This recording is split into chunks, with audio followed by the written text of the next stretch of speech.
Welcome to Healing the Spirit, a space where we awaken our creativity, deepen our connections, and remember who we are through the lens of astrology, archetypes, and art making. I'm your host, Jonathan Coe.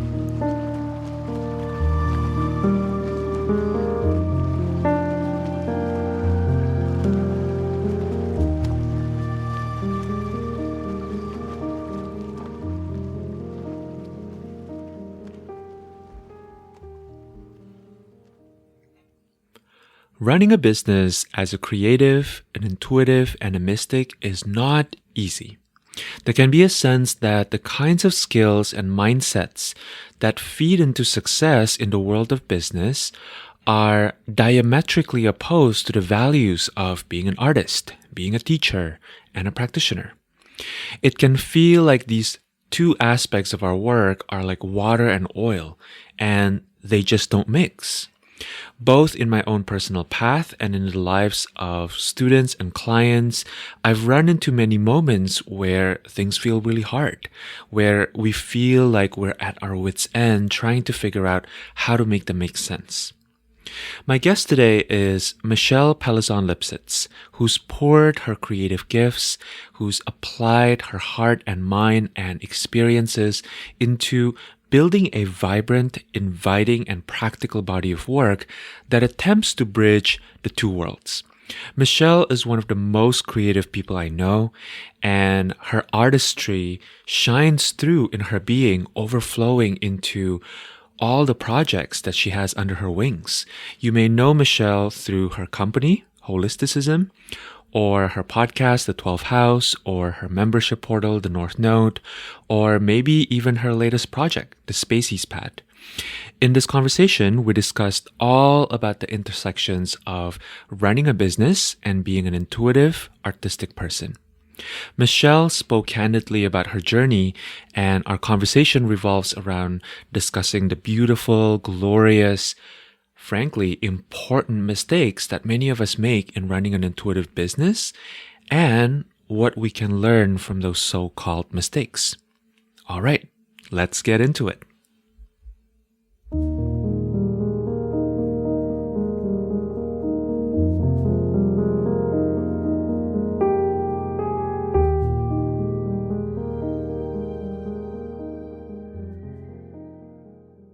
Welcome to the podcast, Michelle. Thank you so much for being here. It is so good to see you. I'm so honored. Thank you for having me. I'm not a guest all that often on podcasts. So whenever someone requests, I'm always like, oh my God, really? You want me to come and talk on your show? I would be so flattered and honored. So thank you. Yeah, of course. I have just really loved being in your orbit, working with you. It just has felt like, I don't know, whenever I think about you, my heart just warms up. I feel like you are so gifted, Michelle, at helping people translate this insane, giant idea in their head into something that can actually be implementable and something that can be shareable, and to find ways to make our lives a little bit better with that just one thing that you say. So yeah, when I think of you, I think of someone who embodies both the wisdom of the hermit, but also has the panache of the magician. So, Wow. Thank you so much. I mean, the feeling is completely and utterly mutual. I adore you and feel all the warmth in my heart every time I think of you and get to read your work and listen to your podcast. It's just going to be a love fest, everyone. Sorry if you were hoping that we would. I know that I sometimes talk about this with I co-host a side project called Cosmic Valley Girl with my friend Emily Russo, and we always talk about how like really good podcasts usually have dissenting opinions. And so often, she and I agree with each other and we're like, yeah, that was really smart. Yeah, I like what you said there. And we're like, no, we need to fight more. Like it's more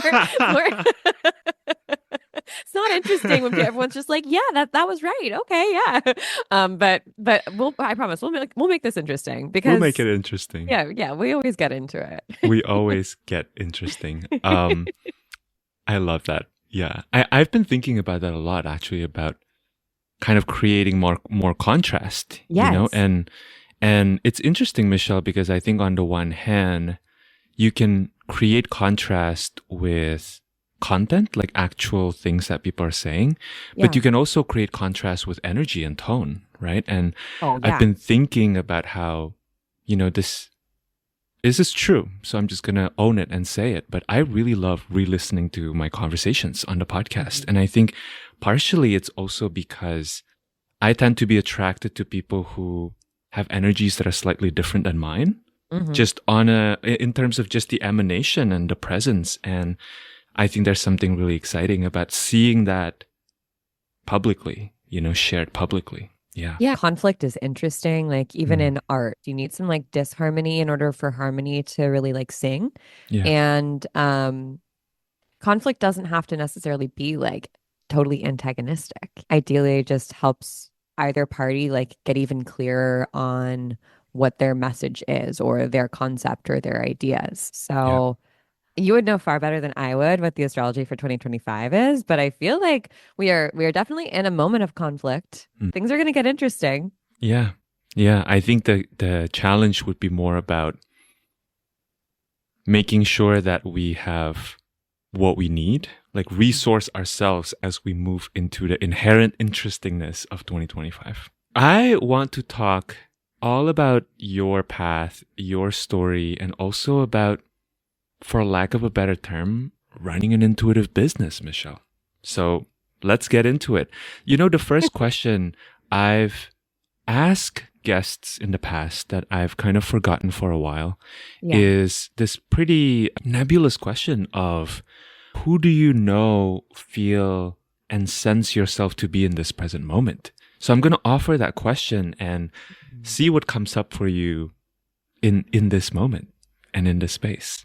Okay, I was just thinking about that like this morning. So we must have been cyclically communicating on the dream plane or something on the astral plane. I'll give some context. My husband is going through some health stuff right now, and he had a big health journey this year. My husband has brain cancer, something called an anaplastic astrocytoma.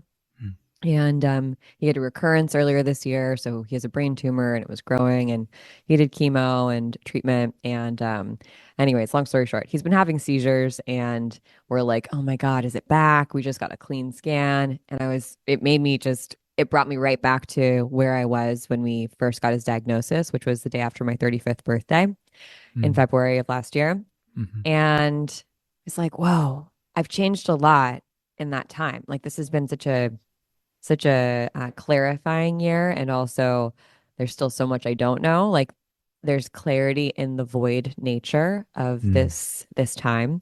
A lot has proven itself to be important to me this year in terms of my own identity outside of the work that I do. That's my public work, which is holisticism. It's my company that I started 7 years ago. It's how I make a significant amount of my income, but it's also how I've spent a significant amount of my time over the last, 7 years. But there are so many aspects of my personality that are like almost like knocking on the door, like begging to be let out. And I think right now the sort of position I'm in is I'm really embracing the fact that I am a researcher. I am a researcher through and through, and I always have been. And that shows itself in lots of different ways. It sometimes shows itself as a teacher or as a guide. Like I go off and I do my research and then I present my findings to anyone who needs them. Sometimes that comes off as a creative or as an artist. I go do my creative research or my movement research. And sometimes my researcher element comes off as more of a spiritual practitioner. Like I'm the hermit studying with the spiritual texts and books. And sometimes I think that researcher element comes back as a student, where I'm really just learning from everyone around me and want to be immersed in learning opportunities, and I'm learning from my child. And yeah, so I think that's really like maybe the main archetype that I'm feeling into, and maybe the like most all-encompassing archetype that I feel right now. Yeah. And I like that a lot. I've never really like claimed independent researcher as an identity, but I'm gonna try it. I'm gonna see what happens if I just like lean into it. Yeah, I'm curious if you see that in your chart, or whether that's astrology or in human design or in Matrix of Destiny, which I know you also practice. And yeah, I got my Matrix of Destiny reading from you, and it was incredible. It's been with me Yeah, ever that was a since. long time ago too. Right. Yeah, I am a 4/6 projector in human design, and then I'll Mm. pull up my natal chart. I don't know if you've ever seen my natal chart before, but I have a stellium in the eighth house. Mm. I feel like the research element is definitely my eighth housiness, where I'm Yeah. just like, let's go, let's get, and I'm a Pisces eighth house stellium. So Mm. Mm-hmm. yeah, Mm-hmm. just So hanging you're out. like, let's open that door, Yeah, girlies. I'm like, what's in there? Come on, open it up. Yeah, yeah. My karmic destiny archetype in Matrix of Destiny is nine. It's the hermit. And the Mm. hermit, I would say, is probably the closest thing that there is to a researcher. Yeah. Like somewhat like a cosmic librarian, I guess. I also think Mm. it must have something to do with ADHD. And like everything is interesting. Everything is Yeah. interesting to me. If I could spend my time doing anything, it would be like, yeah, reading and researching. So that Mm. is actually kind of how I created my own job. It's like, what do Mm. I like doing? Well, I really like learning about the spiritual, learning about wellness stuff, and sharing what I learned with people who I think would find it interesting too, and then talking about it. And Yeah. so, is there a way I can make that a job? How can I get paid to just like do the things that I like doing for the most part? And that's kind of how holisticism came to be. Wow. I love hearing about that. Also feels very projector. It's like you identified something that you're really passionate about and that you're really good at. And then you're like, how can I invite more people into this and get paid? Yeah. Yeah, totally. Yeah. Yeah, I've been very lucky that I've always, for the most part, had been told like if you like something, you should make a job out of it. Mm. It wasn't necessarily portrayed to me that I could make money doing what I liked. I could make a job of it, but I might be getting paid $10 an hour like I Mm. was. If I got paid when I was a dancer, it was $10 an hour. Um, max. So yeah, my parents are amazing. My dad's a first generation American. And when I said I wanted to go to school to become a dancer, they were like, okay. Yeah, like I'd taken all the important prep AP classes, had like a Mm. whatever stupid above a 4.0 GPA. None Mhm. of that stuff really matters. It's all fake, but yeah, they were like, okay, you can go do that. Well, actually what they said was you have to make sure going into high school, you have to make sure that if you want to go to college, you could go to an Ivy League. Can you believe they said this to me? You could go Wow. to an Ivy League. So you need to get good enough grades and do enough that you can get into college based on how smart you are, and you have to get into a good school. And if you want to go to school for dance, you need to go to a good school. So you need to Mm. get into the best school. Mhm. So they basically are like, we're not going No to tell you pressure, which one. kid. Yeah, yeah. We're not going to tell you which one to pick because who knows what's going to happen. You're 14 when you start high school. My parents were like really lenient in some ways, but kind of strict in other ways. They kind of were like, keep it open ended, but you want the best option either way. Mhm. So you want to Mhm. get really good grades and you want to be the best dancer you could possibly be. And so when the time came when I was a senior to start going to college stuff. And I was like, I think I just want to do the dance thing.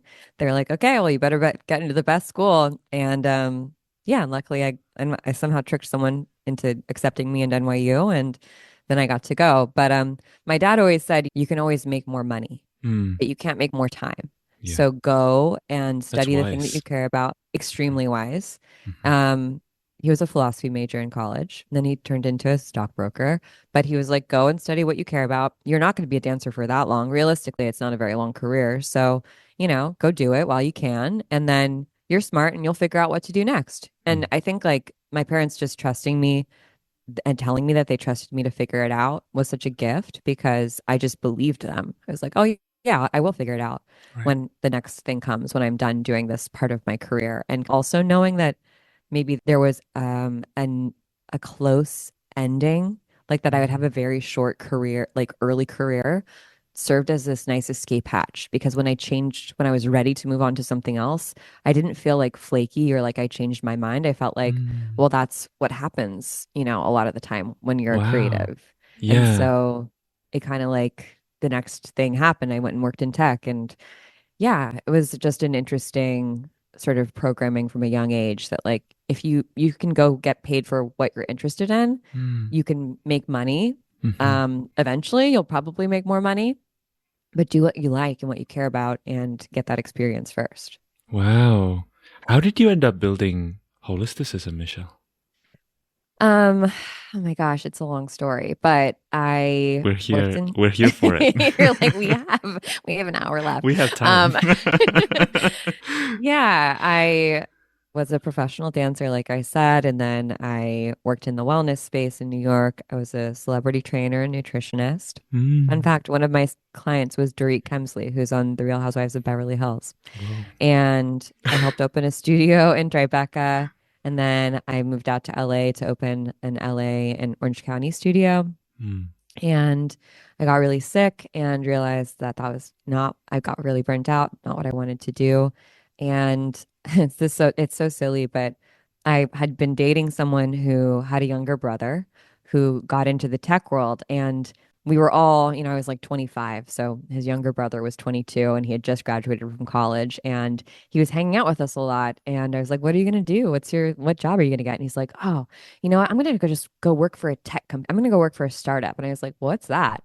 And he's like, yeah, it's just like a company where they have a bunch of money and like nobody knows what they're doing. So you can kind of do whatever you want. And he was just this like 22-year-old like bro from LA. It was so funny. And he's like, yeah, you just like go on AngelList and you just like look up whatever. And like there's so many jobs and I have like this stupid job and like it's awesome though. And I was like, okay.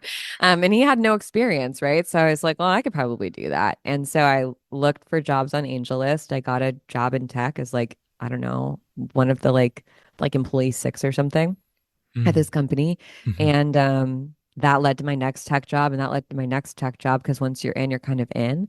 And I was working at these companies, but I had this like secret past or history in the wellness space. And then I ended up, sort of coalescing this tech company that I worked at was a sort of wellness startup. Mm. And even though it was health and wellness oriented, it was still very left-brained. Mm. And I kept having people in the kitchen. I can picture it in my mind of this office like corner me because we would like I worked at a place called Thrive Market. So it was basically like a grocery store, right? Yeah. A virtual grocery store. Yeah. So we had all the products in this kitchen, in this really nice kitchen, and we would make smoothies with all the powders and the adaptogens, and there were like four Vitamixes, and it was like a dream job at the time, right? Even though I was getting paid like 50K. Mhm. And I would be making my smoothie in the morning when I got in, and I would always get cornered by someone who'd be like, "Hey, you know about astrology?" And it was like secret backroom dealings or something, or like, "What do you know about crystals?" And they were always like really, really cool, intelligent, like uh, not girl boss wasn't really like a term, but like sort of like driven women who you would take seriously, right? Mm.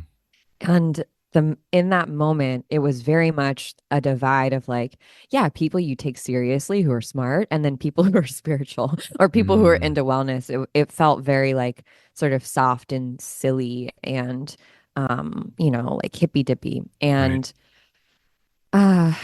feel like, yeah, I know about that stuff. And I just found it so interesting that we were smart and cool and we were also into the spiritual stuff. And I found it weird that so many of them wanted to keep that secret, but I understood Mm. because I Mm. I got it. Like, yeah, people would make fun of you or wouldn't take you as seriously, but there was still this like curiosity. And I just wanted a place where I felt like no one was really talking about that. There were people who Mm. were talking about wellness and green juice from a really smart, kind of like catchy, like Well and Good or The Chalkboard or something. But no one was really talking about the spiritual stuff from a like grounded perspective. Right. And I I just wanted other people to talk about it with Mm. who I vibed with. So I figured I'll just start this newsletter because I kind of kept sending out like when people would ask me about something, I'd be like, oh, I'll send you a bunch of links and like, oh, I have a bunch of resources for that. Let me just like send them to you. I just thought I'll make my own life easier and I'll say, oh, just like subscribe to this newsletter. This was a long time ago, when Right. newsletters were not like they are now. And I send something out every week. And so every week I would send this newsletter. I started with like literally 100 people. I was so nervous to send my first newsletter. I was nervous for the first year every time I'd send a newsletter. And I'd send like a bunch of links to news that I felt like people should know about, and then sort of like health and wellnessy news, and then spiritual news. And then I would focus on like a spiritual concept or idea, like I'd talk about natal charts or human design or whatever, sort of as like a primer. And then I'd review some of like the events that were happening all over the world that you could Mm. go to if you were in New York or LA or San Francisco or London. And then I would put up links to a bunch of different websites where you could read for the astrology of the week. And so that was kind of how it started. And it was just this little newsletter that I was sending, and people would forward it to their friends. And I really wanted to, I don't know why I had this like obsession with knowing everyone who was on the newsletter. Mm. So I made this like form that people had to fill out in order to get on the newsletter, which is so dumb. Like, don't do that. Don't do that because that it makes like you don't want to make it harder for people to say yes to you. But Yeah. I guess it worked in this moment. I would read through them and then I would basically like accept people into the newsletter. And so Mm. every time I would accept someone, I would send them a message and be like, hey, it's so nice to meet you. I'm going to add you to the email now, and I'd love to talk to you if you're open to it. I'd love to hear what you're doing and what you're interested in so that I could make the newsletter even better for you. Yeah. And so every new person who got added, I would basically like try to have a phone call with them. And a lot of the time they were like, you're weird. And they would just ignore. But often, like, I'm still friends. Like, my best friend I met because I interviewed her to be on, to be a subscriber to the newsletter. Like, Wow. it's so funny that so many of those relationships, like, persisted. Mm. And that I've met some of the best people I know through just kind of randomly finding each other on the internet. So, Yeah. yeah, that was kind of how it started to grow. And then friends started to share it with their friends, and eventually it became like untenable to try and interview every single person. I probably did that for the first year, and I was doing like a minimum of 3 calls a day and at least Mm. one or two like coffees or matcha lattes. I was so broke because I was buying people matchas. Like I was buying like 10 matchas a week. Wow. It was like I had no money and I was working full time. So I would, my company that I was working with at that time was based in Australia. So I would wake up and I'd work from like 4 a.m. to like probably like 11. Mm. And then I would spend the rest of the day doing holisticism stuff and also like my other freelance stuff. And yeah, it was a very busy time. I was extremely single, so I could do Wow. all that. Extremely Yeah. single. Wow. I think that's probably a really genius move, Michelle. I mean, you probably weren't trying to even make that a business move, but I imagine, I heard that people don't really come to a business or don't really buy because of the idea necessarily, but because of who's doing it, you know? Yeah, I'd heard that too. I mean, because I worked in tech, so Mm. I'd been working in that space for a while, and um that also like opened up the idea of even starting a business to me because up Mm. until that point I just thought you had to have so much money to start a business, right? And like how Right. was I gonna I could barely save $10,000 in my own savings account. Like, how would I possibly have extra money Yeah. to make a business? And hearing that people got investment that they didn't have to pay back. So I was like, I don't want loans. I already have Mm. enough debt. Mhm. Um, hearing that people had like they would be given money basically to use to run a business. I was just like, you can do that? Wow. Oh, so that's how they do it. Yeah. Oh, and it was like I just never learned that. That was like Mm. a revelation. But at that point, I was learning a lot about investors, and the sort of like common party line is you don't invest in businesses, you invest in people because Mhm. you don't invest in ideas, you invest in a person's idea and the Yeah. person behind it. Yeah. And I think that that's like definitely true. You need to have some sort of grit to take you Mm. over, because business is hard. Like there are so Yeah. many great ideas that just don't shake out Mm. because sometimes you're too early and you just need Mhm. to like hold on, hold on really tight and put your head down and figure out how to have resilience and last. And then eventually the idea hits. But it was good trial by fire. I have to say that I didn't really know what I was doing with holisticism. I knew I had this like it felt like I was uncovering like I was an archaeologist, like Mm. uncovering the very tip of something. And I was like, is Mhm. this going to be a giant, amazing pyramid in Cleopatra's tomb and I'm just like dusting off the very top? Or is this gonna like literally be a porta potty from like 1960? Like, I don't know. I don't Right. know what this is gonna be. Or is this gonna be nothing? So I felt like by asking other people, like, well, what do you think this should be? Mm, I was getting more information about like what my ideal customer wanted. And also kind of being able kind of was able to figure out like, oh, who is my ideal customer? Because I mm, had enough conversations where I could identify when someone was an outlier. Like yeah. if I talked to someone who was, yeah, in their 50s and was retired and had already sold two successful businesses and was, a Reiki master, I was like, okay, that's interesting, but you're probably not my ideal customer because you know a lot about all this stuff. And it sounds Hmm. like everyone who else I've talked to, the last 15 people I've talked to are, in their 20s and Hmm. they're just dipping their toe into the spiritual and wellness world Yeah. and they are thinking about starting their own thing. So Mm, it was really it was overkill. I probably yeah. didn't need to do like the whatever 500 calls that I did, but I'm really glad that I did it. It gave you data. Yeah. Totally. Yeah. Yeah. So, how would you describe holisticism now? And were there different phases of the evolution that lead to what it is now? Oh my God. Yeah, there've been so many phases. Yeah. I mean, like, Maybe because that's a bit of a trap question. yeah. Yeah. And I think like, well, I've changed. Mm, So if I'm at the center of the business, my focus has changed. Actually, who's a good example of this is Moon Juice. Do you know the mm. company Moon Juice and Yeah, Amanda Chantal Amanda Bacon? Chantal Bacon. Hmm. Yeah.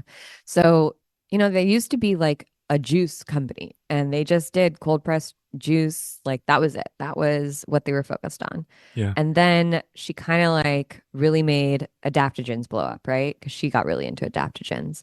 And so then they started mixing those into smoothies and then they made their own product line. And now they've got supplements and beauty products. And when you look at their business, I think maybe 10% of their business is juice and like raw foods. And that used to be 100% or 90% of that used to be what they were known for. But Yeah. her, focus has changed. And recently she's been talking a lot about perimenopause because she's about to go through it or she's going through it. Mm, So some of the products that they're making at Moon Juice are shifting and she's really mm, talking about making new products for that. And she made all the beauty products because she wanted beauty products that were, safe and up to her own standards. And I was just thinking about that and how much Moon Juice has changed and how cool that is. Like that it's a product-based business and really a brand in and of itself, but it's still yeah. very much influenced by what she's interested in because she's Hmm. so at the heart of the brand. Mm, hmm. So yeah, and then there's, plenty of companies that we could look at that haven't changed at all.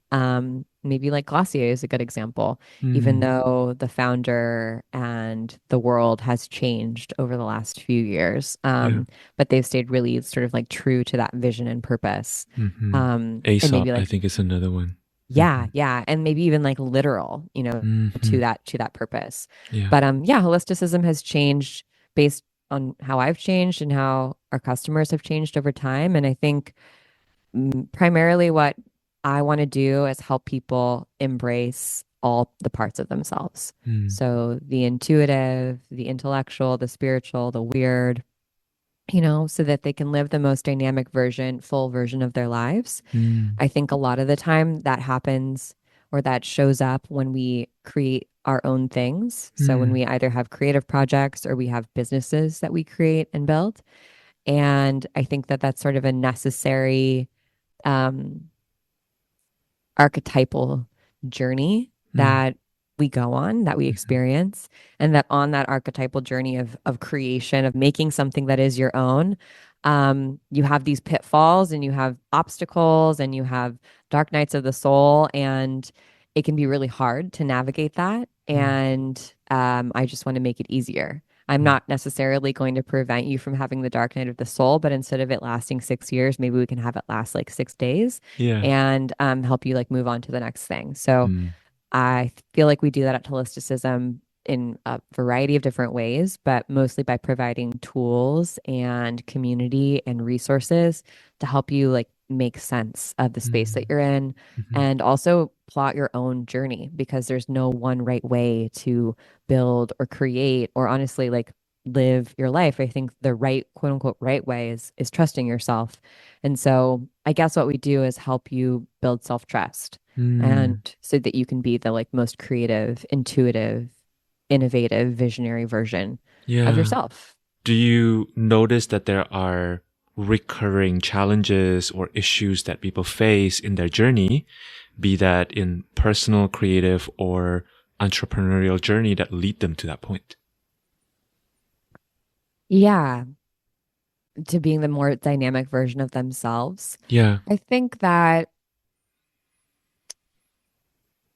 maybe like I could break this into two different versions. I think for a lot of people who are business owners who start businesses, there's this desire or this feeling that they're made for something more, Mm, that there's something more to life than what it is that they're doing. And or mhm. like the map that's been given to them of like these are the next steps for you. And they're like, this can't be it. What? Yeah. That's all? And they're not quite sure what else there is. Like there has to be something that's more meaningful, but what is that more meaningful thing? And I think a lot of the time that art and creativity can do that because Mm, it creates meaning in our lives. mhm. But I often see people who have been on a journey of like manifestation from a young age, where they kind of got like obsessed with The Secret or Deepak Chopra or something, Esther Hicks when they were much younger, of like manifesting their dream life. And they're like, I know that I'm meant for more than what I'm experiencing, but I don't really know what it is that I'm meant Mm, for. I just know mhm, it's not this. mhm. And I think finding your way of like, well, what is it? What is the thing for me?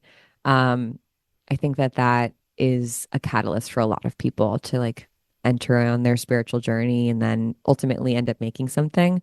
I Mm, know that there are a lot of people who are like, I want to start a business or I want to create something that is my own, but I'm not sure what it is that I want to do. yeah. So I feel like we do that. We help a lot of those types of people at Holisticism. And Mm, I kind of had the opposite experience where I never really wanted to start a business. Like I mhm. didn't, but this thing kind of like wanted to be, I feel like wanted to be born. And Yeah. so, um, I totally feel for people like that too, who are like, this thing won't leave me alone. Like this idea or this like inner whatever, this concept, or I keep getting pushed into like people wanting me to do this thing and Mm, I'm scared or I don't know what it is that I'm supposed to do with this. Like, I don't know. I guess I can keep ignoring it.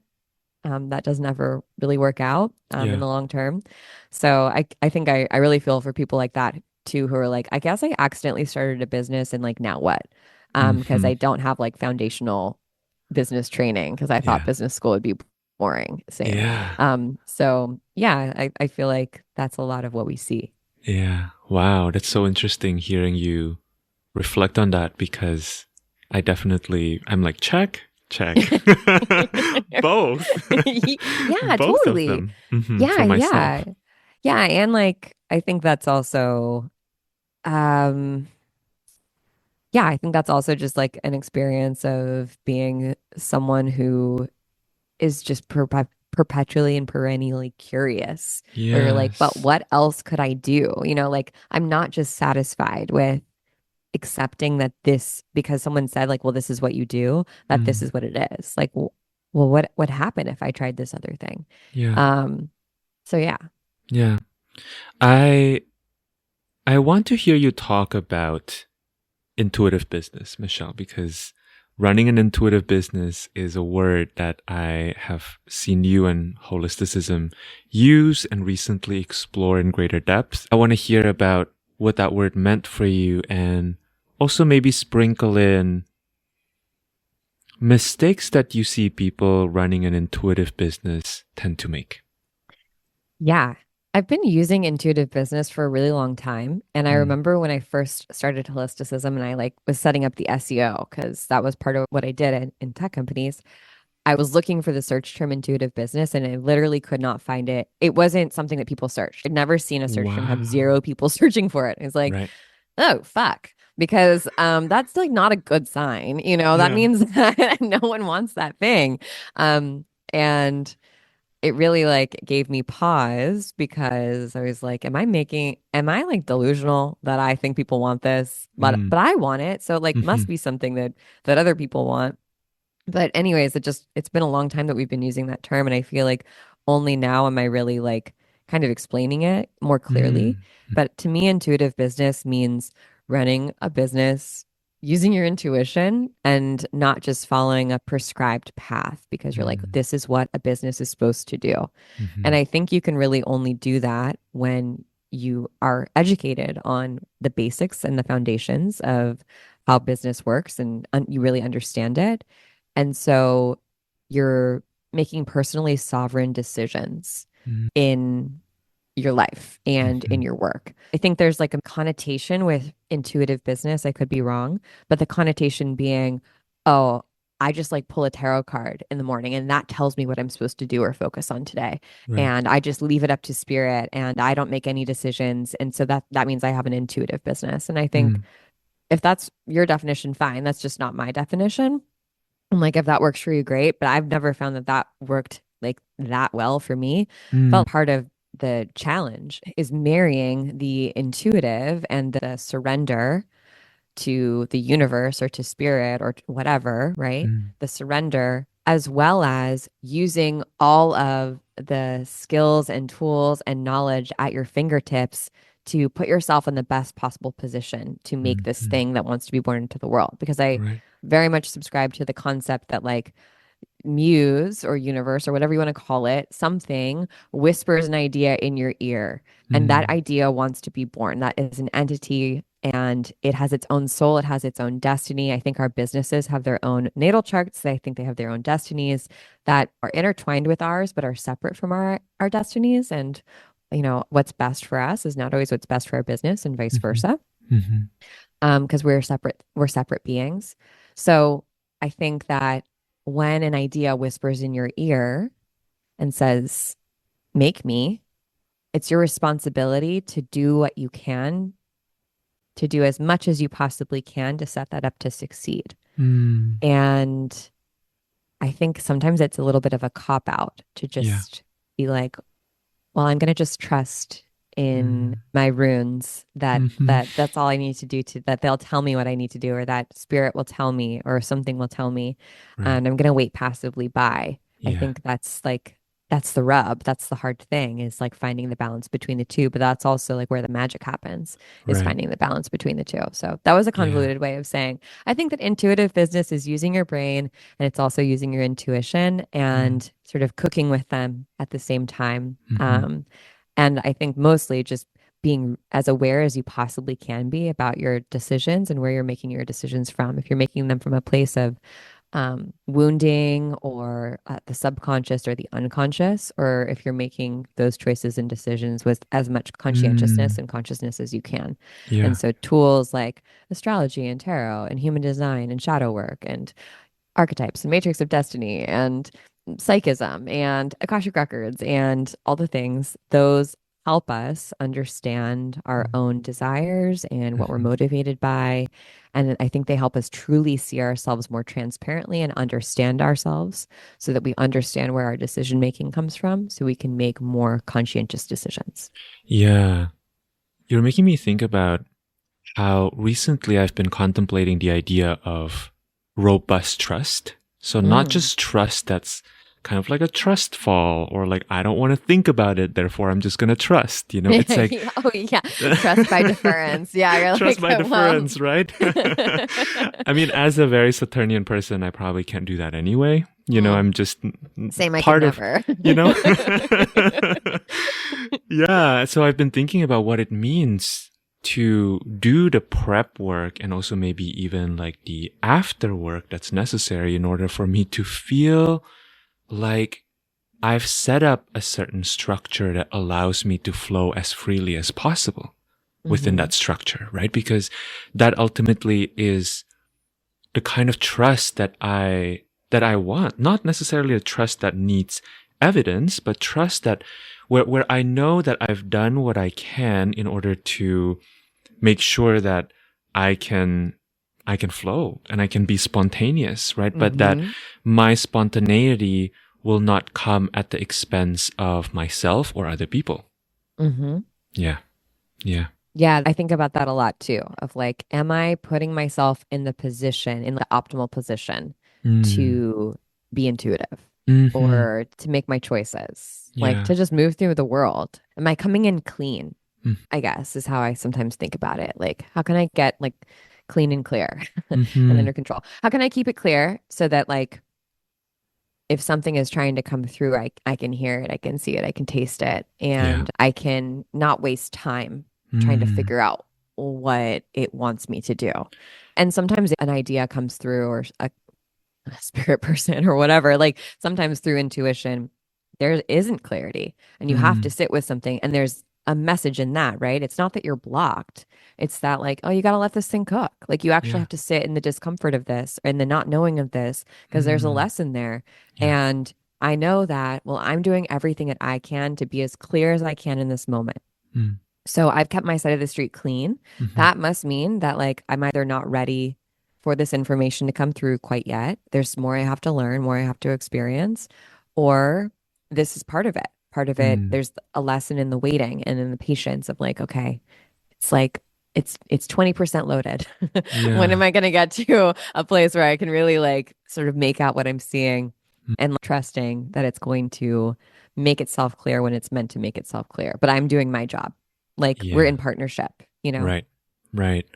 I also hear you talk a lot about imperfect action in your work Mm-hmm. and the importance of taking the imperfect action and how that imperfect action is often the missing piece to come to that clarity. Mm-hmm. Mm-hmm.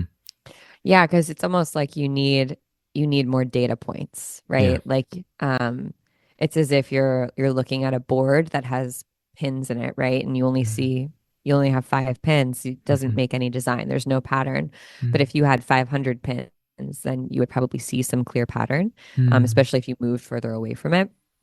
Yeah, and I think imperfect action does that because I feel like perfectionism is often just like is being too close to the board. You know, it's like having your nose pressed up against the glass and you're like just like so obsessed. And I think, you know, like my tendency is to perfectionism. So I Mm. always have to sort of pull myself back to the center and be like, it's not that deep, it's not that serious. Fucking chill. It's not that deep. It's okay Yeah. to make a mistake. Like it's okay to be a little bit messy. Mm. And I constantly have to find evidence of other people being messy and like Mm-hmm. doing a good job and other people like making what I might consider subpar Mm. products or decisions or whatever, like experiences and be like, but that was enough. Like it didn't have to be uh, a knockdown blowout event. It could be just like a regular Thursday night event, and it was still really fun, and it was still successful. So, Mm-hmm. Mm-hmm. Yeah. I feel like you just mentioned a few things in terms of mistakes that intuitive business runners, oh intuitive yeah, that's right. entrepreneurs made. I didn't answer that question for you. Yeah, I feel like what you kind of mistakes did. did I make? I kind of heard it. Let me recount to you what I heard. I heard you speaking about trusting without preparation. Mm-hmm. I heard you speaking about getting stuck and not taking the imperfect action that's necessary in order to come to that clarity. What would you add to that? And also, why do you think we make them, Michelle? Well, I think that we make mistakes because We're human. yeah, because we're supposed to, you know, because you're supposed to. And like ultimately, Buckminster Fuller says, like, you know, there's no such thing as a failed experiment. Mm. There's only an experiment with an unexpected outcome. Mhm. And that kind of reminds me of that quote, like Pinterest quote that's like, if the if the story is sad, that means it's not the end of the story. Like Mm. it means that, or if you don't like how the ending is, that means it's not the ending. Yeah. Like you get to decide when the end of the story is, right? So if you're like, well, I don't like that I'm quote unquote failing in the business, it's like, okay, well then the story's not over. So Mhm. what happens next? What's the hero do to turn this whole thing around? Like, how do you transmute this into reclaiming your story or Mm. you know reclaiming the narrative? Mistakes are important. I Mm. make mistakes all the time. Every year I make a huge mistake. I spend way too much time and money making a website for something that I'm going to like retire. I've done that 2 years in a row where I've spent like Relatable. 5 grand on an expensive website that I like didn't even use. Um, That's show business. Hmm. That's the tax, I suppose, of having ADHD and having too many ideas. Mm, Um, I think that some of the main mistakes, actually, I'll say my mistakes. I feel like that might be more helpful. My mm, mistakes in intuitive business were, um, yeah, like leaning a little bit too much into the spiritual of like, yeah, mm, I'm just gonna sort of like trust that I'm mhm, gonna sit here and meditate. And mm, when the idea comes, it'll come to me. mm, And that's like expecting to meet your soulmate by sitting on your couch mm, watching Netflix, right? mhm. Like you can do all the candle spells and all the magic that you want, but if you don't go outside, it makes it like significantly harder to meet your person, or to get asked out on a date. Yeah. Um, and same thing with doing work or business. If you don't put yourself out there, it's very hard to be discovered by your customers. So you got to Mm, put yourself out there. I think that people also, and I've totally fallen prey to this, change everything all at the same time. Try a bunch of things all at the same time, mhm, and none of them feel like they're working. And mm, they do it for 2 weeks and they're like, ugh, I failed at that. It didn't work. mhm. It takes time. It takes time for things to sink in and things to evolve and change, Yeah. just like working out. Yeah. Like I can go to one Pilates class and be like, yeah, now I feel really good, but I'm really going to see the benefits and I'll see the physical changes after many, many weeks, maybe months of doing that exercise. It doesn't mean it's not working. It just Mhm. means that the results are cumulative over time. Yeah. Um, and that can be really frustrating, especially when money is involved, right? Because you want to Mm, see instant results, especially yeah. if you're trying to make your business your livelihood. You're like, well, I don't have months to figure this out. And I think that Mm, that's another mistake that we make, which is it's like expecting a newborn baby to teach a calculus class. Like I wouldn't have that expectation, or right. expecting a seedling to bloom into, I don't know, a dozen roses, a giant Mm, rose bush overnight. mhm. It might happen, it will happen eventually. But I wouldn't expect that after one day. So why are you Mhm. expecting your business after 1 month, or 2 months or 4 months to be your entire livelihood when Yeah. you haven't really, it's still a baby, Yeah. like, and, Yeah. that's not to say that that can't happen. It happens to lots of people, but it certainly didn't happen to me. Mhm. So it may look like, I don't know, at this point, 7 years out, oh, wow, that was an overnight success, or it Mm, happened for you. But holisticism didn't make money for like the first 3 years. I had mm, I had side jobs the whole time. mhm. And then it started to make really good money because I'd put a lot of time and effort into building it up, Yeah. and not rushing trying to monetize it. I realized that was an extremely privileged place to be in because I was able to still Mm, do other work and kind of find my way through it. But mm. I doubt holisticism would exist if I'd tried to monetize it after that first like 2 or 3 months, just because I didn't have enough information to make a Yeah. choice. Yeah. Wow. That's really profound. I think a couple things I'm hearing from you is the cost of impatience. When I was little, I basically learned math from my dad because my dad was this math whiz. And he used to tell me that what happened in the scrap paper is so much more important than what you put in the test. Mm. He always says, spend time to save time. And that comes back to me as you were speaking because, yeah, you're right. A lot of us come into this work or even come into astrology, human design, essentially by accident. Oh We yeah. kind of stumbled into it. And there's something so magical about that moment of just stumbling into precisely the thing that you've been looking for your whole life. But the truth is, I think for most people, building something, whether that's a business or a body of work of art, is something that takes a lot of time. Mm-hmm. And especially when you want to invite other people into it, that takes an even longer time because other people need to be made aware of its existence. You need to start essentially educating people about what it is that you do. And that's not an overnight thing. And even people who have overnight success, they have their own work cut out for them too, because that's a different kind of beast right there, you know? Yep. Yeah. And yeah, that's a really good point. I think we often wish or pray for overnight success, Mm, for our account to have 1 million followers, or mhm, to go viral, or mhm, to get totally booked out for the next mhm, year.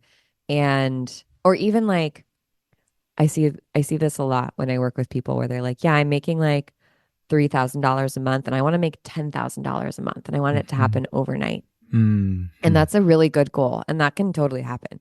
Um, and I've been on the receiving end of that. When I was consulting, I remember having this like crazy realization that I was making 12 grand a month consulting. And I had previously been making like 65K at my job as my salary. So I was taking home even less than that. And it Mhm. happened like in the span of a month that I left my job and I went to full-time freelance. And I was working with a friend and she was getting us jobs. And I was like, whoa, all of a sudden I have like a ton of work and I'm like going to make a ton of money. Mhm. And I was not prepared. I was not prepared for what it was great. It was a good problem to have, upgraded problem, right? But my nervous system wasn't ready to Mhm. see that much money in my bank account. So money kept Mhm. slipping through my fingers. It was like Mhm. I would get it and then it would be like, bye. Why? Wait, what is going on? Where did all that money go? And I was working like crazy and I didn't have systems for sort of like being able to control my output from my clients. I was just working all the time and I was so anxious because I was worried constantly that I wouldn't be, like doing my job. So I had to be like available for emails and Slacks. And it was a dream in a way because I'd Mhm. left this job and I Mhm. was freelance and making my quote unquote making my own hours. But I really Mhm. was not. I was totally at the beck and call and whim. They're just at the whims of another person. Um, just not my old boss. And Mhm. Mhm. so like technically overnight something changed where I got all these contracts and now I had all this money promised to me, but like I got what I wanted overnight and it didn't solve all my problems. In fact, it caused a lot of problems for me. And Yeah. I mean, if anyone's ever gone viral, you know how it feels to go viral. It doesn't Mm. Have you gone viral before, Jonathan? Never. I'm surprised. I feel like you would have a video that would go viral on TikTok or something. It doesn't feel good. Like Yeah. it's exciting, but then Mm. it's like really scary because Mm. you just have like all this energy from other people that is just like pouring into you that's not yours. And it's like making Yeah. my stomach tense as I'm talking about it. And I Mm. think that you like eventually get used to it if you go viral enough times Yeah. and you feel confident in yourself, right? But Mhm. it's not the like magic bullet that everyone I think thinks that Right. many people think that it is. Running a business Mm. on the internet Mhm. is the wild, wild west. It's It changing is. all the time. It's Yeah. changing, like even from 7 years ago, it's so different. Like Mm. now, if someone was starting a business, the first thing I wouldn't say is, yeah, look at the SEO and try to start ranking for SEO. There may not even be Google SEO in the next year because of AI. True. There's now this thing called zero search where you can search for something and instead of clicking on any of the links, Google's AI is serving you up answers. So you don't need to Mm. click on those links. So Mhm. SEO as we like sort of unknow and understand it is changing. Yeah. And that was totally different, Mhm. when I started holisticism. So um yeah, like running a business on the internet is a as an animal in and of itself. Yeah. Yeah. Yeah. I feel like Oh. I'm making business sound really scary, but it's actually like it is so amazing. I mean, everything Mm. is kind of scary. Like just existing is a little bit scary, right? True. And I True. feel like intuitive business, I said this before, but it's sort of like an alchemical experience where Mm. it's sort of like as a forcing function Yeah. that puts your stuff in front of you.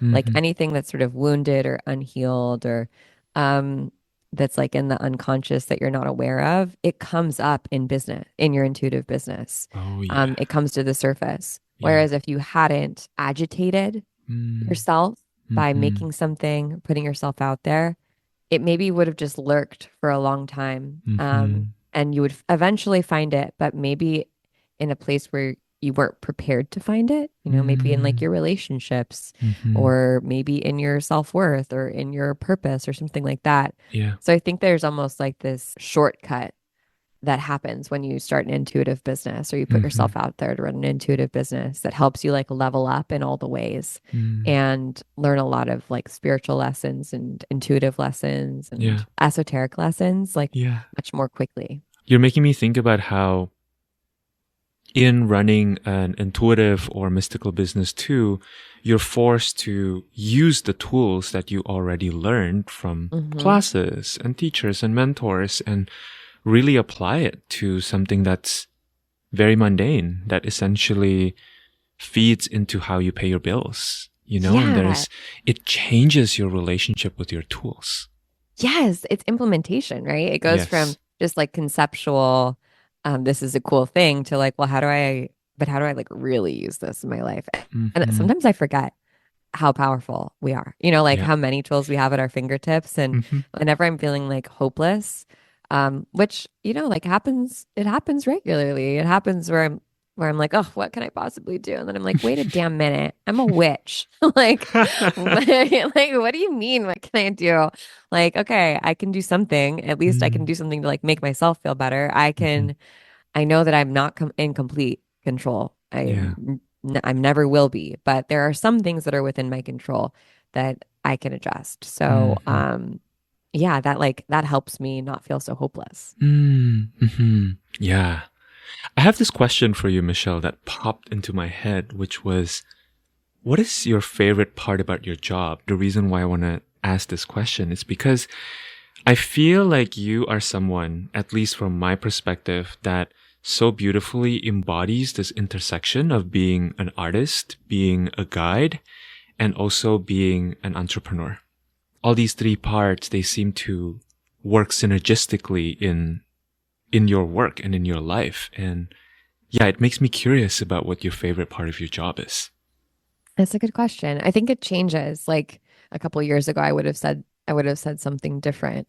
Mm, Um, so I think my favorite part of my job actually is that it gets to evolve and change as I mm, evolve and change and mhm, as my priorities evolve and change. Something that I've always appreciated about holisticism is, and the community at holisticism is that they're very receptive to when I have an interest or like something that is really sort of like gnawing on me. Um, I take that as a sign. If I can't stop thinking or obsessing over something, I'm like, well, this must want to be out in the world in some mm, way. Like I must be forced to talk about it if I mhm, just keep sort of like going over it in my head or it keeps coming up. Um, and I feel like, yeah, just the amazing community at Holisticism and people being down to go on the ride with me and like I feel like so often our audience or our community like just is putting on their seatbelt and they're like, okay, where are you gonna take us? Like,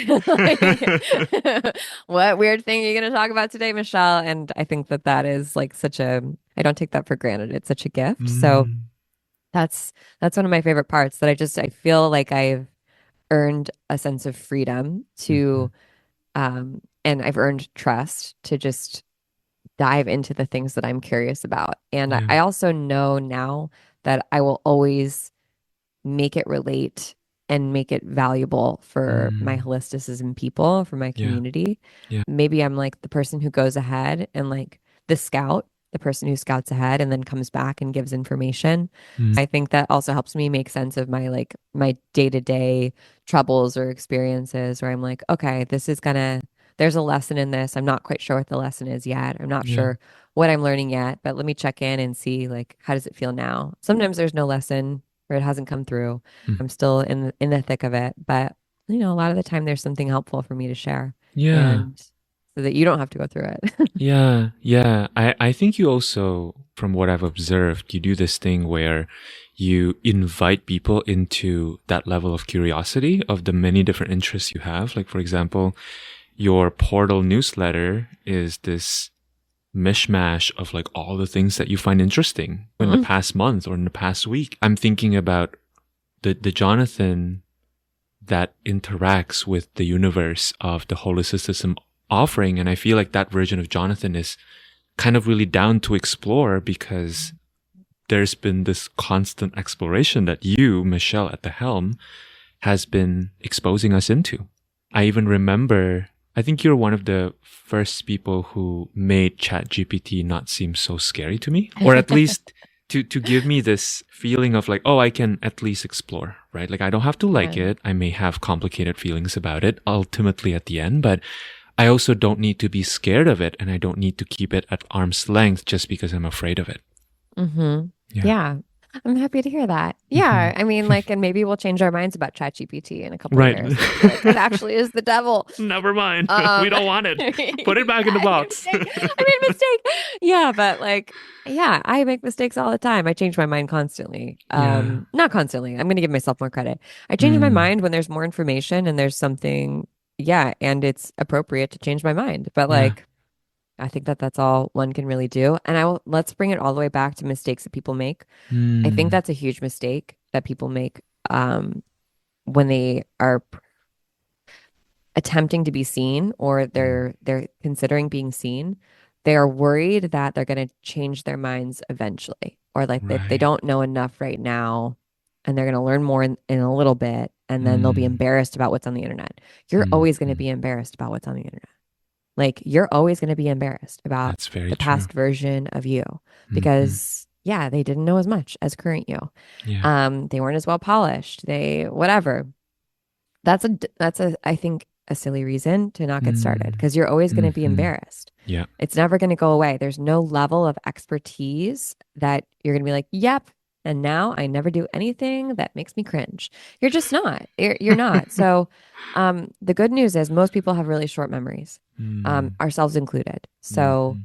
and thank God that the internet moves as fast as it does because you can put up something really fucking embarrassing and 2 days later no one's going to remember it because there's Right. a really hot assassin walking around New York City. Okay?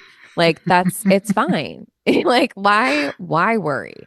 Yeah. Now more than ever, considering the presidency that we're about to go into and Mm. the amount of news that we're going to get pushed to our phones Hmm. constantly Yeah. because of the just like debauchery that's going to happen. Hmm. Now more than ever, don't be embarrassed to put stuff up on the internet. Just get Yeah. started. Yeah. You have to refine by doing. So if you Hmm. don't do, you're never going to refine. And if your goal is refinement, then like you can't just do that secretly, silently by yourself. You Hmm. need to put things out into the world. You need to practice. It's like Yes. trying to become a pastry chef just by reading cookbooks. You could do that, but like ultimately you have to try and make a croissant. Hmm. And the first time is probably not going to be that good. And Yeah. your 50th time is probably going to be much better than your first time. But that's just because you practiced. And yeah, anyway, I'm getting a little heated Preach. about it. I love it. Yes.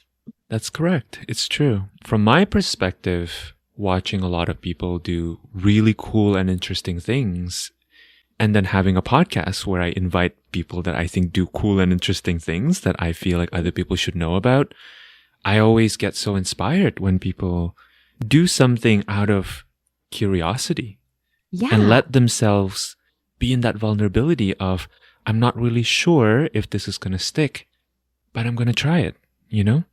Yes, that's another really good point. Now we're really cooking with gas because another thing that I hear often from people, especially like really dynamic people, is that they don't want to start the thing because they're worried they're going to have to do that forever. Mm.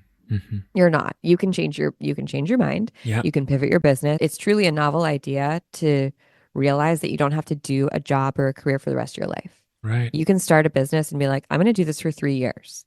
And then Hmm. I trust that me in 3 years will know what happens next. And if I want to close it down because I'm bored, I can. Yeah. And I've accumulated skills and expertise and I've added to my CV and I've had more experiences that inspire me to do the thing that comes next. Yeah. So I actually think if you don't know what you're doing or you're worried you're going to change your mind, great. Even better reason to like run through your idea now, go through a speed run and see what shakes out, see what you learn so that when you have another great idea that's cooking, like you know what to do with it. Again, so Yeah. that you have some experience. I had this composition teacher Hmm. in school and she was so like refined and elegant and old. She was like in her 80s. She had a Hmm. cane. She would teach sitting down. She was like a legend. Her name was Linda Tarnay.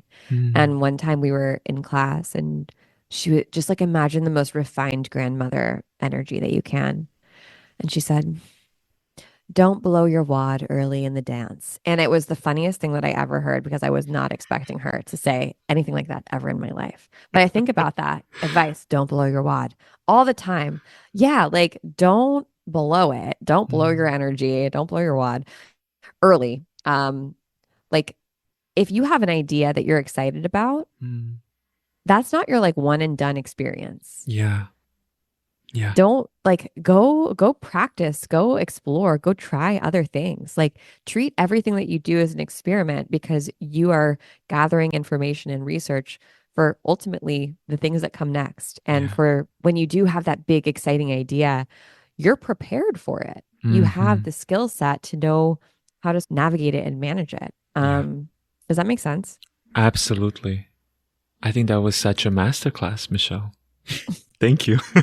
This hour has been a masterclass. I love it. Yes. It's making me think too about how, to go back to this idea of fear of being seen by other people when we're doing the imperfect thing. It's making me remember something that my parents said when I was younger, which was that ultimately it all boils down to relationship. Mm. And Oh, I hate and that one. I hated that one too, but I'm now 34, almost 35, and I think they were absolutely correct. And to allow ourselves to be seen by people is to also create some level of intimacy. And the internet is so strange because somebody could be your email list for literal years and Yeah. not convert and not show themselves to you and get so much from hearing about your journey. And then one day you create the thing that is in exact synchronicity with where they're at, and they suddenly become your biggest fan or client or customer, Yeah. you know, or your collaborator. It's Yeah. magical, right? It's like there it is. They just appear seemingly out of nowhere, but I think that the process of building that relationship and building that trust now more than ever, there are so many more avenues to build that trust. And when we don't let ourselves be seen in our journey, we're actually robbing ourselves of the chance of creating intimacy with people, right? Hmm. That can be turned into something really meaningful and can be of service to the rest of the world. Yeah. I struggle with this so much. I think like the internet of it all really makes it complicated for me. Mm. My husband is similar to your parents. He says, when I first met him, what did he say? Your net worth is your, no, your network is your net worth. And I was like, Whoa. ew, gross. That is so like, it's so the opposite of how I feel. Like, I would never ask someone for a favor. I would never ask someone for a job. Like that just was not how I thought I should do things. And then I come Mm. to learn that that's how everyone does everything. And that like Yes. that's it's actually like really Yes. asking for favors and asking for help is like Mm. probably really important. And actually if you have access to that type of stuff, it's probably your responsibility to use it and to use it for good. Just like if you have access to like money, like you should use it for good. Mm. It's just another type of resource, but Yeah. I hate it. Like I don't Yeah. know why. I just hate it. I still Mm-hmm. hate it. It's still really hard for me. I still notice myself like defaulting to I'll just do it on my own. I'll just do it the hard Mm-hmm. way. Yeah. And I have to like really pull myself back from that and be like, is that a good use of your time and energy? Like, do you really have to? What are you trying to prove here, Pellizzon? Mm. But it's Yeah. true. And I think it's because my one of my big lessons is like is is figuring out like how to be in relationship. I'm a Pisces sun, Cancer rising, Scorpio moon. Um, like when we're in for life. You feel You're everything. well, and like once we're homies, like I'll bake you bread every single day for the rest of your life. Like Yes. there's no going back. I've been burned a lot before, as we all have, Mm. right? Like we're Yeah. just trying to figure out like, oh, how do you enter into a healthy and like well-adjusted relationship with other people, with a relationship that feels mutual as Yeah. opposed to like one-sided. And um yeah, I think about that a lot. And I also Mm. think about sharing my life online and what I want to share of my life online, what feels like is a scar, what feels like is a scab, what feels Mm. like is an open wound that I'm still sort of processing. Mm-hmm. Like I don't share my baby online because like yeah, he's so precious, and Mm, he also can't consent to being shared, his likeness being shared on the internet. not And yet. Yeah. yeah, and I'm like, is that even safe? Like with all the AI that we have, I don't know. Like there's a Mm, lot. So there's a yeah. lot of like things that I'm working through right now. Yeah, totally. Well, I want to wind us to a close, Michelle. This has been such an incredible conversation. I really appreciate your wisdom and your generosity. I'm curious if there's anything else we haven't talked about that you want to, yeah, that you want to breathe life into before we close our beautiful time together. Yeah, this has been so fun. I hope that this was useful. I I don't think it's particularly. very useful because Okay, good. I've been receiving over here. I So think. thank Okay, you. great, great. Yes, I don't like consider myself to be particularly wise, but I yeah, think I you are. definitely like have some strong opinions about things, you know? Um, I guess like a thing that I've been wrapping my mind around over the last year in particular is like really allowing oneself to have many different projects and Mm, sharing those projects. And I think that maybe sharing less of my personal life and sharing more of the projects that I'm working on has sort of been the mm, slant that I've been in as I'm sort mhm, of like to be totally candid, I'm like not always sure how to relate to like my husband being so sick. mm, There's some like big existential questions that we just like don't really know the answer to, and we're honestly just trying to hold on, right? We're just trying to yeah. be along for the ride. And Mhm, so I don't particularly like feel like talking about those things or feel like I actually have anything valuable to add for most people from that perspective. But I do think that sharing the different projects that I'm working on and the way that I think about them as projects, whether it's like my art practice or even like baking bread or hosting dinner parties or my painting work or my Feldenkrais movement, I've been getting a like really positive response from that because I think that mm, it's a new way of thinking about the way that we operate in the world. And yeah. I'm like definitely not the only person doing this. I think Taylor Morrison does a really good job of this. She talks about having like a portfolio career. There are a Mhm, couple other people online who are like really on this bit. There's a really cool girl on Substack. Her name is Anna Mack. mm, And I just love following along with her. But I feel like there's a lot of freedom in not trying to make all of your projects and interests coalesce under one umbrella. mm, And I think that's it. Like, let's land this plane on another mistake that I feel like people make is I think that it's tempting to make your business house all of your interests and to be mhm, like, oh, this is a way that I can make sense of all the things inside my mind, mhm, make them all work together. yeah. When in reality, like, sure, that might be how you want to do it, but you don't have to. And I Mm, think that that sometimes actually ruins or makes things much harder when yeah. we're trying to fit 10 different disparate ideas or, you know, disparate interests under one Mm, umbrella mhm, when really like they each deserve to be their own thing in order yeah. to be in the fullness of what they are. Yeah. Um, and I feel like very passionately that I want to help people do more of that in this next year. Mm, Like figure out how to to spin more than one plate. mhm, You know, figure out how to do their work and then do their creative practice and mhm, do the other projects and things that are interesting to them. mm, Because I also think a form of scarcity is thinking that you can only do one thing at a time. And while like that's literally true, we can only do literally one thing, one task at a time. You can have projects that are on the back burner that sit on the back burner or move at a sort of slower pace, like for months. That's completely and totally fine.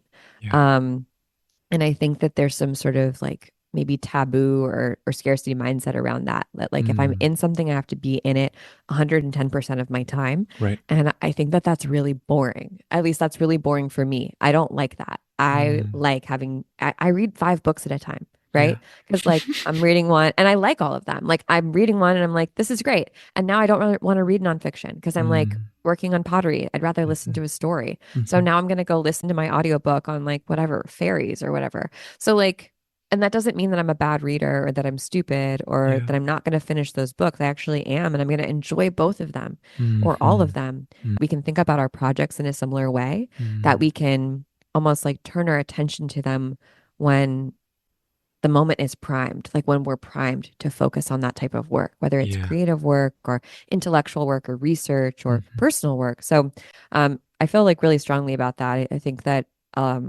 it would be so helpful to so many people to start thinking in that way. Yeah. Yeah. What are you There's, working on next year? ooh, great question.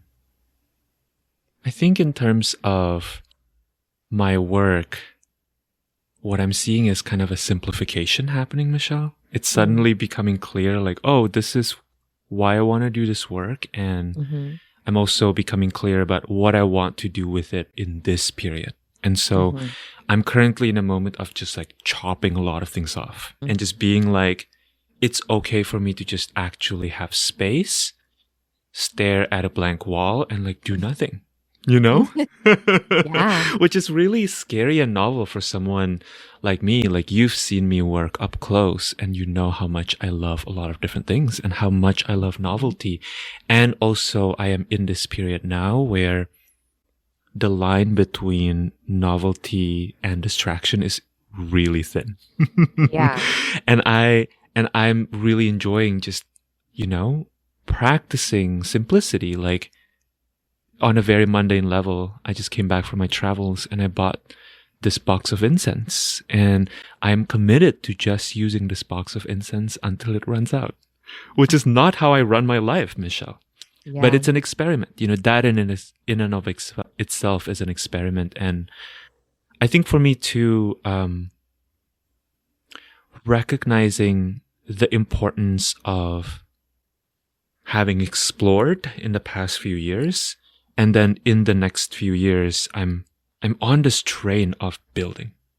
Mm-hmm. And so I think I'm stepping into for myself this almost like athlete archetype. If you look at like pro Yeah. athletes, they're not swimming and also fencing and also playing badminton at the same time. Like they chose their Mm-hmm. lane and with an awareness that perhaps, as you said earlier about your dance career, that period will come to an end.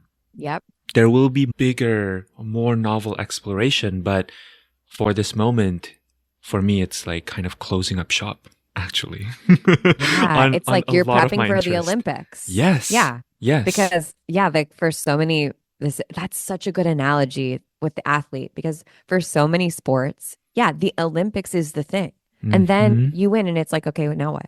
yeah, Like it's not like you're gonna go, it's not like there's an NFL for fencers, right? yep, And that is okay. hmm That what they're orienting towards is that ultimate goal of winning the gold medal. yeah, And then like, yeah, once you've done it, and maybe you've done it more than once, there eventually you're gonna have to like lace up your sneakers and yeah, put them on the wall and be like, okay, and we're done. Hang up your uniform, you're done. It's time to yeah, move on to the next phase of your career. yeah, Like you've exhausted it, you know? hmm hmm I like yeah, that. I yeah, like that a lot. yeah, and I think simultaneously too, Michelle, it's like for me, I've been on an exploration of all the different archetypes that are present and existent within me. And I think I'm in this interesting exploration of what does it mean to bring all of that into maybe like one project or maybe like one endeavor, right? And like letting Mm-hmm. that be enough, you know, like Mm-hmm. letting myself code switch with intention and consciousness within the same container, Yeah. you know? Yeah, because you have your day job, Hmm.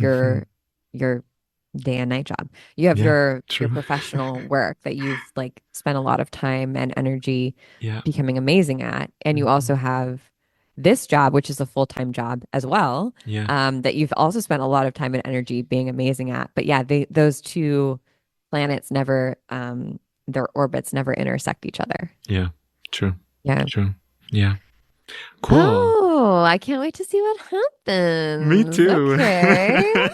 Me too. Me too. Let's see. And you know, we make plans and God laughs. God laughs. Yeah. Yeah. So let's see what happens. Um, Yeah. I feel like if people are listening to this point of the conversation, Michelle, they are your fan. They love you, probably, and they If you find you made it this fascinating far. if you made it this far. So, as a closing note, would you tell people the different ways to work with you and the different plates you have spinning out in the internet or Yeah. otherwise? Yes. So I think the best way to work with me is in the North Node Mm, because it's the most affordable way and you get access to basically like 5 years of my brain where I've taught classes and where I do coaching like every 2 months. Um, where we have amazing guest experts come in. Like there's just so much in there. And I don't do a really good job of talking about it because it's honestly the North Node is just so jam packed. It really is this giant library at this point. mm, But like everything I've talked about and then some and way more is in the North Node. So we're going to open the doors to the North Node at the end of December. So if you are hearing this after that, then you can get on the wait list and I'll give Jonathan the link. Um, but yeah, I think that's the best way to work with me. And I do take on occasional one-on-one clients. Jonathan is one mm. of my one-on-one clients, and I work month to month with people. So lucky. So I think I'm booked like through, I'm booked well into 2025 at this point, but I'll put a link so that if people are interested, Mhm, they can sign up to do a call because I think like 40% of the time I can solve your problem in our 30-minute call that's free. mm, And if I mhm. can just like solve your problem for you and tell you what to do, because I'm a consultant, I'm not a coach, so I will tell you what to do then like great and then you don't have to pay for it, but sometimes our work takes longer and it's Mm. like more involved and yeah, and it's really fun. It's such a pleasure and a joy to be able to do that type of work too, so I'll put the link Yeah, below. But yeah, yeah, and then holisticism is launching a bunch of new stuff in 2025. We retired a exciting. bunch of our classes, Hmm. so yeah, there's more stuff coming, so look for that. I'm really excited about it, Hmm. and Hmm. yeah, I think that that's it. In doing one-on-one work, do you have a sense of who usually is a great fit for doing this work with you? Yes, a couple of things. People who need accountability Mm, are usually a good fit for me because they want review, and they want to talk things over. hmm, Like I said, I'm not a coach, so I do tell you what I think you should do. But mm, ultimately, you're the boss. So I defer to you. I just tell you, well, this is what I would do. hmm. Um, I think people who get the most out of working with me have a project that they want to see born into the world. And they are like, I don't really know what this is supposed to be. So Yeah. that could be someone who's coming in with like, I have this just like general idea. Maybe I want to make it a course. Maybe I want to make it a membership. Maybe I want to make it a Substack. Mm, And this reminds me of your dad saying like, spend time to save time. hmm. I think we spend time really like hammering out what is that thing? What are you motivated by? What's the point of it? Who's your ideal client? Like to really excavate, like, what is this supposed to be? Yeah. Because I think that that can be a death knell for a lot of people that they have an Mm, idea and they don't like do the upfront work to figure hmm. out what it wants to be. And Yeah. they end up like kind of rushing the process and Hmm. making something that they're not maybe that proud of or that just doesn't feel quite right. And Hmm. the idea was still really good, but Mm, it almost like didn't get baked up into what it could have been with a little bit more like conscientiousness. So yeah. I think that like that is if I was going to like narrow it down because I work with so many different types of people, that's like the crux of it. So that Hmm. could be like you've never started a Substack and you want to start one. That could be you've had a business for the last 10 years and Mm, you're reorganizing. And I think like the type of people who I work really well with are people who want to systematize their businesses and just mm. they want to do like less work. Yeah. Yeah. So yeah, I'd love to help more people who are like going on family leave or who are taking sabbaticals figure out how to do that because Mm, that's been a big part of my life over the last couple of years. hmm. Hmm. Yeah. Yeah. Wow. Thank you, Michelle. This has been incredible. I've just really loved talking to you and yeah, really grateful for your existence and all that you do in the world. Oh Thank my you. gosh. Thank you. It's so mutual. And it's, you ask such brilliant questions. You're such a thoughtful person. It's so easy to talk to you. And yeah, I just adore you and Mm, everything that you do. And it's such a pleasure to see you. thank you, Michelle.